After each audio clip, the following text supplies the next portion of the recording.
कहते हैं बाड़ी चौपाई में कि संत मिलन को जाइए, तज ममता अभिमान, ज्यों ज्यों पग आगे बढ़े, कठिन यज्ञ समान। जब हम लोग कहीं भी कथा वार्ता सुनने जाते हैं, किसी संत से मिलने जाते हैं, तो इतनी बड़ी लाभ होती है, कठिन यज्ञ समान। सोचिए, लेकिन ये सब छोड़कर हम कहाँ जाते हैं आजकल? इस कलयुग में कहाँ जाते हैं? ऑर्केस्ट्रा देखने जाते हैं, नाच देखने जाते हैं, फालतू घूमने जाते हैं, लेकिन संत की चर्चा और कथा सुनने में मन नहीं लगाते हैं। बोलो श्री कृष्ण कन्हैया लाल की जय। बाहर है कलयुग। यह कलयुग कैसा है? बहुत घोर विचित्र है। जो जन्म लिया उसको मरना सत्य है, लेकिन फिर भी हम ज्यादा असत्य के पीछे घूमते हैं। अरे आया है सो जाएगा राजा रंग के फकीर, एक सिंहासन चले चला एक बांधते जंजीर। सबको जाना है, लेकिन हम बहुत प्यार से मुंगनी जियनी में जाते हैं और बहुत खूबसूरत खूबसूरत फोटो खिंचवाते हैं। आज फला के मर गए, उसमें हम आए थे। उसी घाट पे तो हमें भी जाना है, ये भी हमें ध्यान में रखना है। जिस फोटो को हम खिंचवा रहे हैं, कोई हमारा भी फोटो ऐसे खींचेगा कि लो आज फला ने मर गया। कितनी विचित्र लीला चल रही है।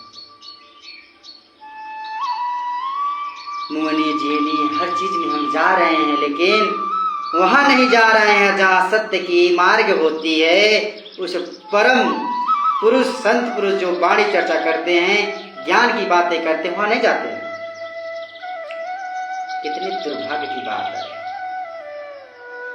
वह सत्य की खोज नहीं करते हैं। सत्य है क्या चीज? वह जो मर गया वह जाएगा कहाँ? वह आया कहाँ से? खुद को अगर हम पूछें अपने आप से, हम आए कहाँ से, हम जाएंगे कहाँ? यह सब का जब माइंड में चलना चालू होगा, तब आपको जरूरत पड़ेगी किसी सतगुरु को, कि सतगुरु कोई मिले, ये हमें समझाए और बताए। लेकिन यह कलयुग समाज किसी की जरूरत नहीं है। बस फला की मुंगनी जीनी में जाना है, फोटो खिंचवाना है, बड़े बड़ों को पार्टियों में जाना है। आज उनका मुंडन है, आज उनका शादी है, आज उनका तिलक है, दुनिया भर के आदि। और समय की रफ्तार इतनी तेज बढ़ रही है कि पल भर में सुनाई दे रहा कि फला एक्सपायर हो गए, हार्ट अटैक आ गया, उनका एक्सीडेंट हो गया। फिर भी हम जागृत नहीं हो पा रहे हैं। सोच के देखिए एक बार, फिर भी हम जागृत नहीं हो पा रहे हैं। सब कुछ आंखों से देखते हुए भी कितने नई पीढ़ी वाले कहते हैं कि भगवान होते ही नहीं है, लो कर लो बात। अब उनको कोई कैसे समझाए?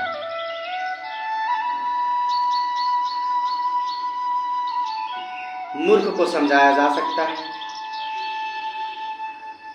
एक गंवार को समझाया जा सकता है, बुद्धिहीन आदमी को समझाया जा सकता है, लेकिन कभी घमंडी आदमी को नहीं समझाया जा सकता है। वह घमंड आदमी वो अपने ही घमंड में चूर रहता है, लेकिन जिस दिन परमात्मा की ठोकर लगती है, उस दिन उसे ध्यान में आता है। तब वो कही हुई बातें याद आता है कि फला ने तो यही बात बता रहे थे, लेकिन हमने ध्यान नहीं दिया। ये जो बातें हम कह रहे हैं और आप सुन रहे हैं और इसकी आप अनादर कर रहे हैं, और भले से आप हमें गलत कह रहे हैं, लेकिन कहीं भविष्य में ऐसा वक्त आता है, वह बात आपको याद आती है। कि हम सत्य कह रहे थे या गलत कह रहे थे। बोलो श्री कृष्ण कन्हैया लाल की जय, श्री प्राणनाथ प्यारे की जय। यह दुनिया एक रंगमंच है। इस रंगमंच को जो समझ जाएगा जीने के आ जाएगा, सहनशीलता आ जाएगी, उसी दिन जीने का रहस्य आ जाएगा। आज सहनशीलता नहीं है। थोड़ी थोड़ी बातों में आप लोग नेटवर्क पे देख रहे होंगे कितनी विवाद, कितनी लड़ाइयाँ, मार काट, छोटी छोटी बातों खातिर फांसी, चाकू मार देना, बंदूक चला देना, कुछ भी याद है। क्या है? ज्ञान नहीं है। तीखी मसाले की भोजन, तीखी मिर्च, और उसी भांति विवेक और बुद्धि हो चुकी है, और ये सब आप लोगों के सामने हो रही है। नंगता जो फैल रही है नई पीढ़ी में, उसी को देखने को आज मिल रहा है सबको। इसमें कोई दो राय नहीं है। संत पुरुषों की चर्चा बाड़ी बहुत खराब लगती होगी, बहुत बुरा लगता होगा। ये जो मैं कह रहा हूँ, कितने लोग तो हमें भी बहुत गाली देते होंगे। फालतू का बाबा करता है, ऐसा करता है तो वैसा करता है, दुनिया भर की बात।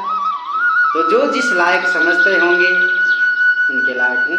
किसी की नज़र में अच्छे हैं, किसी की नज़र में खराब हैं, किसी की नज़र में गुंडे होंगे, किसी की नज़र में घातक होंगे, आदि दुनिया भर की। तो अपनी अपनी सोच है। जय श्री कृष्ण, राधे राधे, प्रणाम जी। कहीं रहे सही रहे, यह जीवन बहुत अनमोल है। इसी के साथ मैं अपने बाणी को विराम देता हूँ। प्रणाम जी।